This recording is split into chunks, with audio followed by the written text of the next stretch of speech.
దేవుని పరిశుద్ధ నామమునకు మహిమ కలుగును గాక. 44వ రోజు అనుదిన వాక్కు భయపడకు.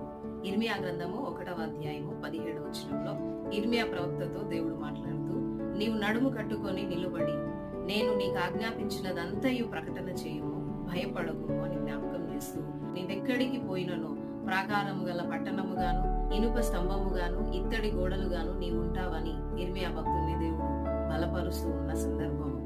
దేవుని పని చేయడానికి ఇర్మియాను తల్లి గర్భంలోనే ఏర్పాటు చేసుకుని ఉన్నానని, నీవెక్కడికి పోయినా నేను నీకు తోడుగా ఉంటాను, ఎలాంటి పరిస్థితులు ఎదురైనా గానీ నా మాటలు ప్రకటింపకుండా ఆపకూడదని జ్ఞాపకం చేస్తున్నాడు. అలాగే దేవుడు మనల్ని కూడా ఏర్పాటు చేసుకొని ఉన్నాడు తన పని కొరకు. కనుక దేవుడు పరిశుద్ధ గ్రంథంలో రాయించిన మాటలను ప్రకటించడానికి భయపడక చెడియక దేవుడు మనకు తోడుగా ఉండి నడిపిస్తాడు.